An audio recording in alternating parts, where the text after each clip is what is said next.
जगत अवलोकन न्यूज। मैंने पीजीआई में ऑपरेशन पूरा मोतिया का दी और मेरा ऑपरेशन आँख खराब हुआ। मेरा जो पीजीआई में ऑपरेशन किया था मोतिया का दी और मेरी आँख खराब हुई। माइक चला लो भाई। मेरा जो मोतियाबिंद का ऑपरेशन किया गया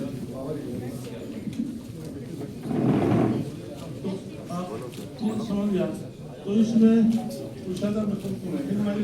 एचओडी जो थे आई डिपार्टमेंट के सर और एक ईओ सर और एक नेत्र चिकित्सक जो हमने सिविल हॉस्पिटल से लिया था सर। तो इसमें कमेटी ने सर 2 मीटिंग की और ये निर्णय लिया जाए जो इसका जो खर्च हुआ राजू का सारा जो लेंस का था सर, आने जाने का था, दोबारा एडमिट हुए, तो ये पीजीआई जो है प्रशासन सर इसको करेगा सर, प्रशासन की तरफ से पीजीआई प्रशासन इसको देगा सर।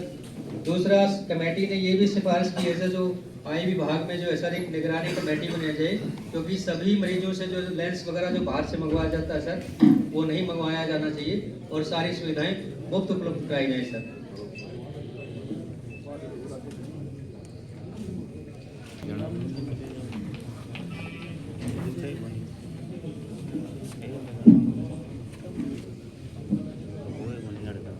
देगा और जितना पीजीआई देगा उतना मैं अपनी तरफ से करता हूँ साहब, और इतने रेड क्रॉस से कर दो। और इसके को परिवार में कोई इसका लड़का है कोई बात है तो रेड क्रॉस में कोई उसके ट्रेनिंग करा के तो छोटा मोटा कोई काम के जाके इनके लिए इनकी हेल्प करनी है। ठीक हो गया? जितना पैसा पीजीआई देगा इतना रेड क्रॉस से, और तेरा कोई लड़का है कोई भाई है तेरा कोई उसको रेड क्रॉस में कोई उसको ट्रेनिंग दुआ दोगे तो काम धंधे पर खड़ा करेंगे।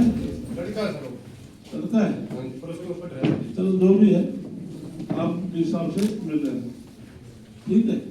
और जैसा ये कमेटी अपने लेवल पे भी जैसे केस 2-3 महीने से चल रहा था, इंक्वायरी भी चल रही थी, तो डिपार्टमेंट को भी हिदायतें दी। नाम क्या था? हाँ जी, मैं सुरेश कुमार सिन्हा।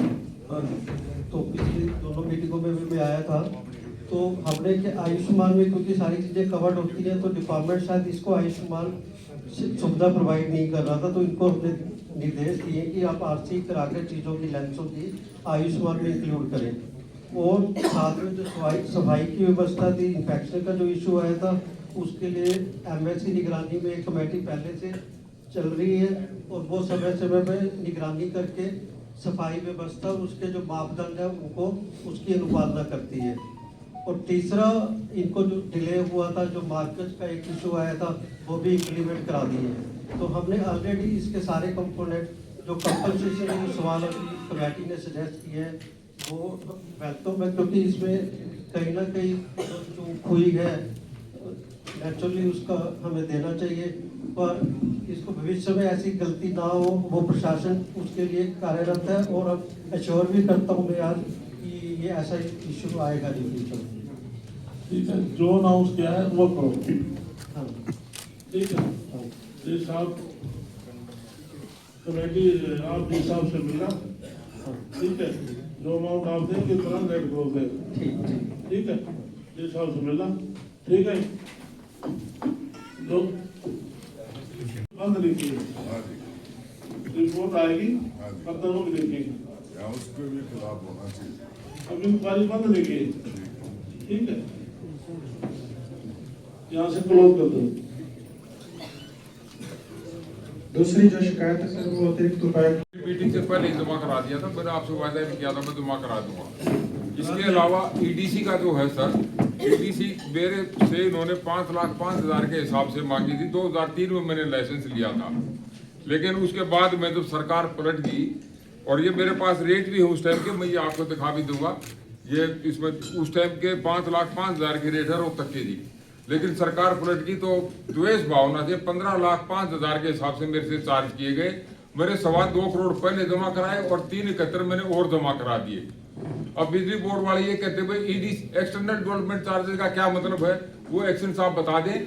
बाहर तक तो कनेक्शन ही उन्हें देना है, अंदर का कोई इंटरनल होगा हम करेंगे। नमस्कार सर। आज ही इन्होंने मेरे को भेजा है सर, 61 लाख का तो इन्होंने इंटरनल का दिया और 30 लाख का बाहर का दिया है। नमस्कार सर। सर ये दो पार्ट में था इसका जो केस था। पहला ये था कि जब ऑक्शन में जमीन खरीदी गई वहाँ पे 75 लाख का पैसा खड़ा हुआ था। हाई कोर्ट से मीटर लगाया गया जिसमें ये अंतरिम वो भी सर मैंने 1 मिनट बताना चाहूंगा।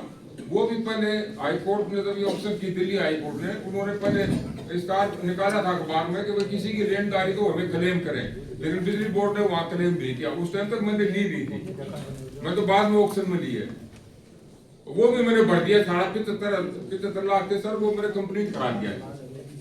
सर हाई कोर्ट के आदेशानुसार ही 50 लाख का इन्होंने बाकी का बकाया राशि भर दी। तो 25 मैंने पहले जमा करा दी थी। Yes sir, agreed. अब दूसरा जो पार्ट था सर, इन्होंने वहाँ पे कॉलोनी काटी गई थी। कॉलोनी के लिए इलेक्ट्रिफिकेशन प्लान करवाना होता है जिसमें इंटरनल इंफ्रास्ट्रक्चर खड़ा करने के लिए बाकायदा एस्टीमेट। जी सर।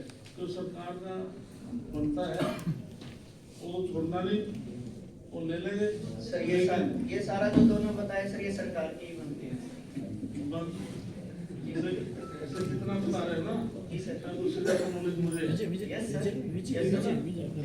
उससे नहीं होना ज्यादा नॉलेज मुझे बताया सर मेरे को। बस आपको इशारा के देश को निपटाना है। जी सर। कमेटी में किसको लगाओगे? एसडीएम को लगा देते हैं। एसडीएम साहब, आशीष जी आप सेटल करवा, सेटल करना है। तो बैंक वाले तो करते हैं सेटिंग कर दो।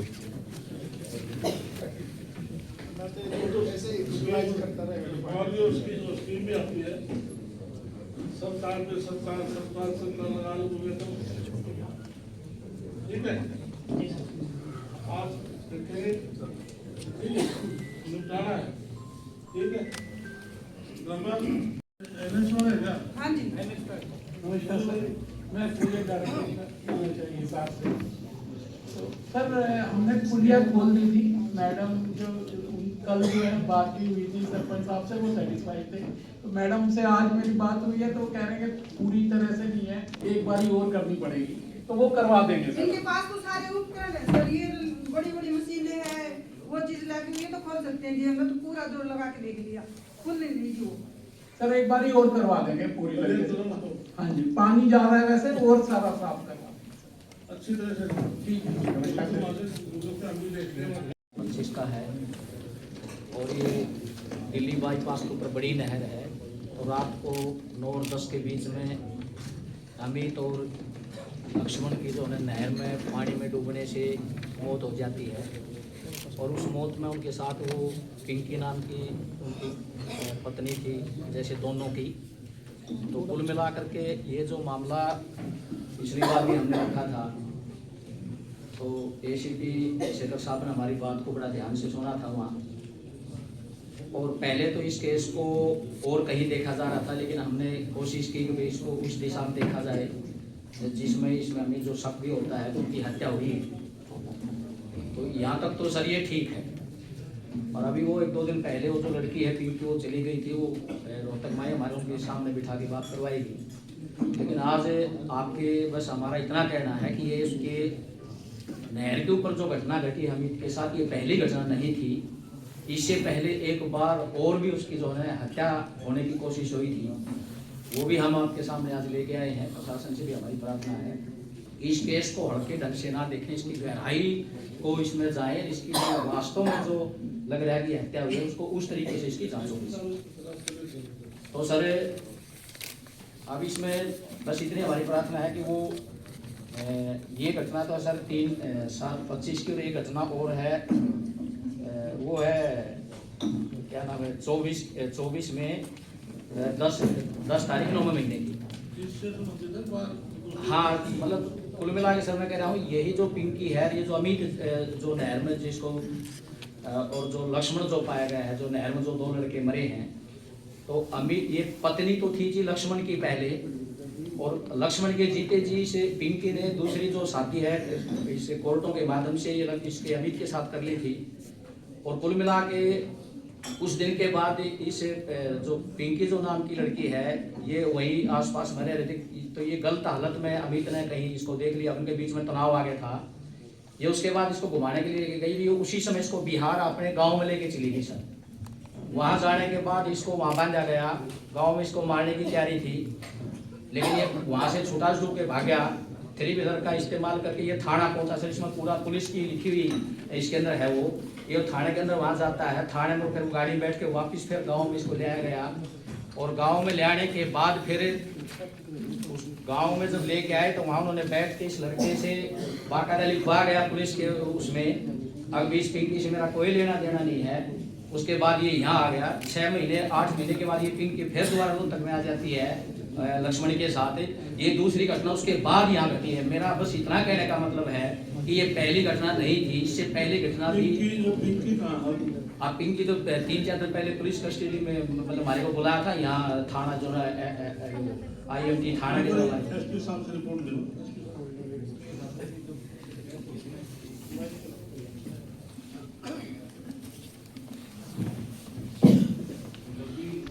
पोस्टमार्टम से पहले स्टेटमेंट देते हैं 175 से 80, उसमें बेसिकली कोई डाउट दिखाया नहीं।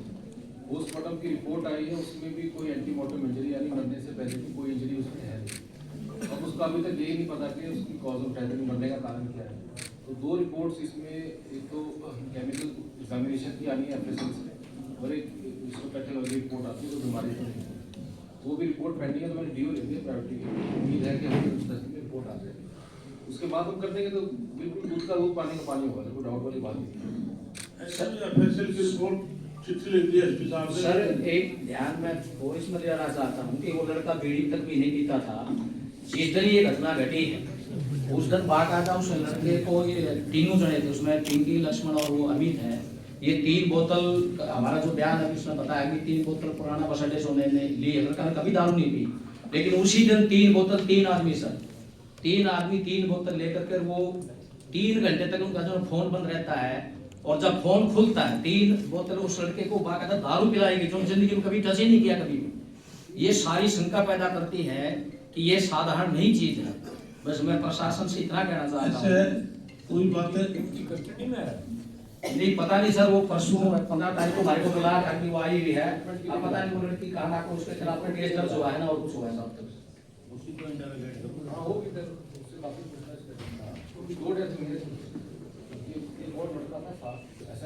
चलो इन्वेस्टिगेशन चल रही है, ठीक है। तो कोई और आपने कोई बात करी तो एसपी साहब को लिखित मोहर को दे देना।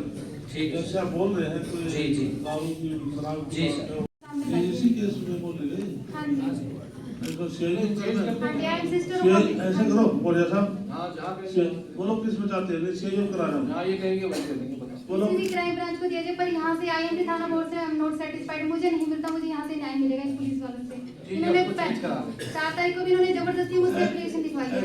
जी हाँ जी, इसको आप CIM कर दो थाने सर, हाँ जी CIM ट्रांसफर करा दें। ठीक है सर। 1-2 जिसमें ठीक समझे बोलिए साहब, CIM दे दो उधर से। हाँ जी, ये लेडीज बहुत झूठी है, अगर इतना ही सच बोलती है ना सर, मुझे नहीं पता। ऐसे बंदी तो कह दिया। हाँ जी, कुछ कहते हैं उसका टेस्ट। ठीक है जी, धन्यवाद आपका।